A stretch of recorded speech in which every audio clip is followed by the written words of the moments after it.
My name is Michael Nallen. I've been with East Seals for 15 years, and I am the lead staff supervisor here at this location. I have a staff of about four and a half, people that work here with them. They get along well with the guys here. Sitting next to me is Ignacio Zubia. He likes to be called Nacho, is that correct? Yeah. All right. Nacho's been with us he came to us in 2021. He acclimated himself very well when he got here. He's friendly type. Yeah, he's very friendly. And tomorrow I'm going to work in army, my own. He volunteers at the Salvation Army.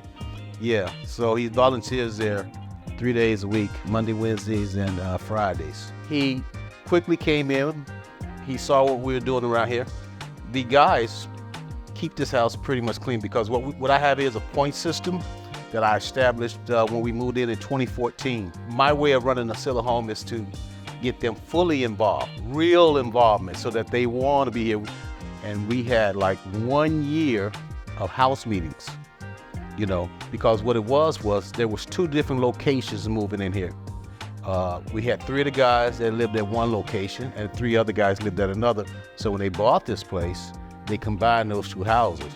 So there was, not only you had clients coming from one environment and another, the staff was like that too, So we had to work together.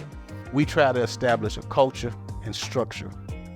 So our point system helps with the structure, giving them involvement. What do you do here? What's your My job is I'm taking the room in the carpets? carpet. You get your laundry together? Yeah. And I do laundry on Tuesday and Friday. Tuesday and Fridays, right? Okay. What about your room? And clean. You have to clean your room? Mm-hmm. That's right. So that's real involvement. That's what I'm talking about, them getting involved in here. We get a lot of people that come over and visit. They're like, wow, this is really much cleaner than a lot of Silla homes we've been into. And I say, hey, that goes to them. To get them to be able to do that and keep it together. And, we have our structure around here. So everybody pretty much, agrees with that, because if something comes up new that we have to make an adjustment with, I'll get all the guys together, staff that's here. I said, this is what we need to do now. They even come up with ideas for me.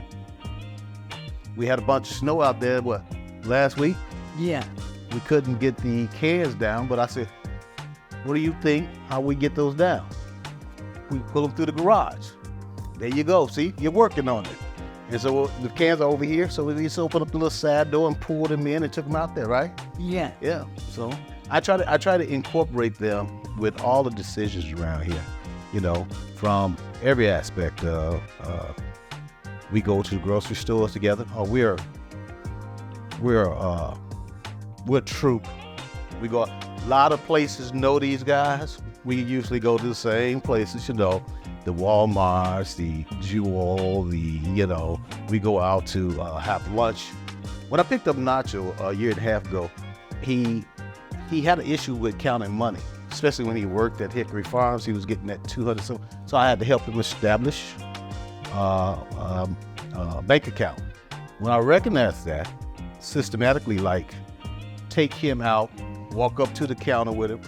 He was so used to people doing these things for him that he didn't have the time to, use and get the confidence that he needs to be able to conduct that kind of things himself. So items he was buying, they may tell him, okay, that'll be $10 in this. And he would just give them all this money. And then the clerks know this group. He may have been new, but they know the group. And they go, oh, wait a minute, honey, you're giving me too much money. So I saw that progress. That's like one or two of these pictures, see him cashing his check or depositing it. I told him, I said, listen, now you go up there and deposit your check, and the clerk or cashier or bank clerk behind the counter, she says, hey, Nacho. And she knew what he was there for, and it went on like that. What I do is try to find out what their strengths are, His strength is, he's a real fun guy. The clients that live here, giving them more opportunities to be involved in the decision-making, things like that around here, empower them. Case in point, Kevin. Stop running away. Because found something for him that made him want to be here. Somebody was working with him. Him and I hung out a lot, And it wasn't just like taking him around to see sites he already seen. I'd say, hey, my car's dirty. Guess where we're going? Oh, yeah, you're going with me to wash my car.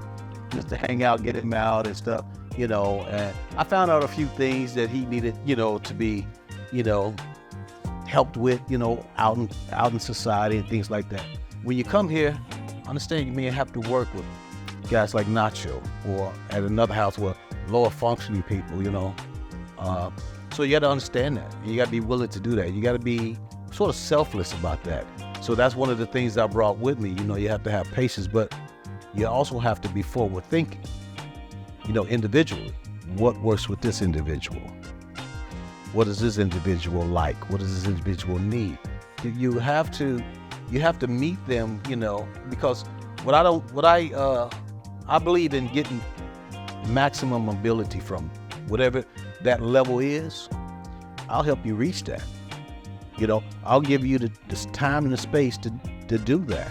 A lot of this stuff I learned when at my first go around with a different organization is that don't make promises that you can't deliver on, and don't make threats that you can't enforce. You won't be able to go home. You don't have that right to tell them they won't be able to go home with their parents. So you shouldn't use that as some kind of tool to garner compliance, progression. Seeing that person come in and transform into learning, taught something, being able to take care of this themselves. And my theory is I allow them to do what they can do, and if they can't do that, then my job is to teach them how they can do it. And then my job after that is to back up and let them do it. A lot of times clients don't get that opportunity to discover what it is that they like.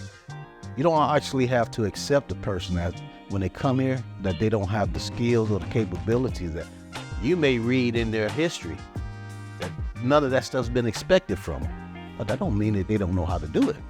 You know what I mean? So that's what I like about this. If I can teach them something and I can see them flourish in there, and then they get to the point where you don't even have to prompt them or anything, they do it on their own. I try to get them to have the fullest expectations for themselves. And that's what gives me satisfaction about working with these guys. I like to see them progress and become the best person they can be. That has limitations. We provide services for them. But within that, they're able to do what they want to do.